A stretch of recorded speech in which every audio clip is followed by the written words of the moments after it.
존경하는 김태균 의장님을 비롯한 선배 동료 원님 여러분, 그리고 김용록 도지사님과 김대중 교육감님을 비롯한 관계 공무원 여러분, 천사의 섬 신안 출신 농수산위원장 김문수 의원입니다. 오늘 본 의원이 대표 발의한 의안번호 제1648번 농콩 가루쌀 재배 면적 감축 방침 철회 촉구 건의안에 대하여 제안 설명을 드리도록 하겠습니다. 정부는 2022년부터 쌀 과잉 생산 문제 해소와 식량 자급률 제고 일환으로 전략작물 직불금 확대, 시설, 장비 등을 지원하면서 논해, 벼대, 콩, 가루쌀 재배를 정부 정책으로 추진하여 왔습니다. 그리고 2027년까지 밀가루의 10%를 가루쌀로 대체하고 콩 자급률을 43.5%까지 끌어올린다는 목표를 제시하였습니다. 또한 2024년에는 농업인단체 반대에도 불구하고 벼 재배 면적 8만 헥타 감축을 목표로 하는 벼 재배 면적 조정제를 시행하고 농콩, 가루쌀 재배 확대를 핵심 대안으로 강행했습니다.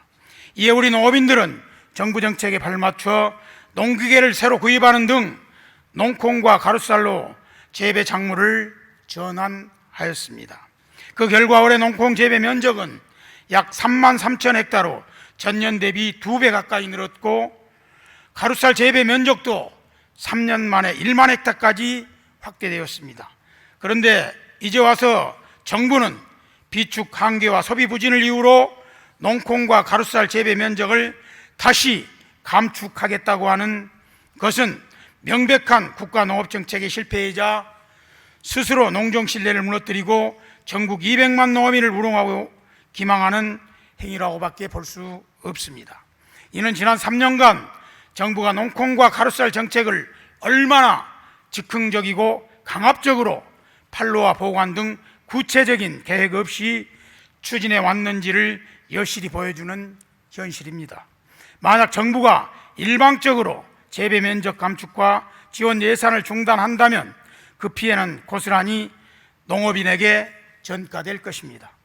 특히 농콩과 가루쌀 재배 조건을 믿고 수억 원을 투자해 생산 기반을 마련한 농업인과 미래 농업을 책임질 청년 농업인들은 심각한 좌절을 겪을 수밖에 없습니다. 정부의 전략작물 확대 정책으로 가루쌀 재배 단지는 2023년 38개소에서 올해 151개소까지 확대되었습니다. 이에 따라 농업인, 농업법인, 농협 등이 가루쌀 생산, 가공, 저장을 위해 투자한 450억 원의 금액은 물론이고 농콩 재배를 위해 논을 밭으로 농지 형태까지 바꾸며 정부 정책에 부응한 노력은 어떻게 보상하겠다는 것입니까? 조변석계하는 정부 정책, 이게 무슨 정책이라고 할 수 있겠습니까? 속도 조절은 할 수 있지만 이제 와서 전략작물 제도를 전환하는 것은 있을 수 없는 일입니다. 쌀값을 올리겠다고 급하게 대책 없이 벼 대신 농콩과 가루쌀을 재배하게 하고 다시 벼로 전환을 요구하는 것은 또다시 쌀값 하락을 불러올 악순환이 이어지게 될 것입니다. 존경하는 의원님 여러분, 농업은 하루아침에 바꿀 수 있는 단순한 산업이 아닙니다. 정부가 농업인의 생계를 좌우하는 농정을 손바닥 뒤집듯 바꾼다면 농업인들은 무엇을, 또한 누구를 믿고 영농활동을 할 수 있겠습니까? 이는 농업의 지속 가능성을 위협할 뿐 아니라 미래 생명산업을 이끌어갈 청년들에게 불안과 불확실성만 이어줄 것입니다.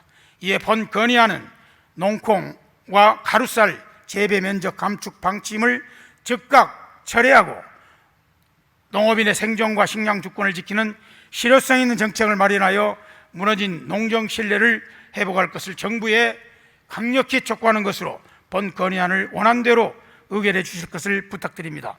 보다 자세한 내용은 모니터를 참조해 주시기 바라며 이상으로 제안 설명을 마치겠습니다. 경청해 주셔서 감사합니다.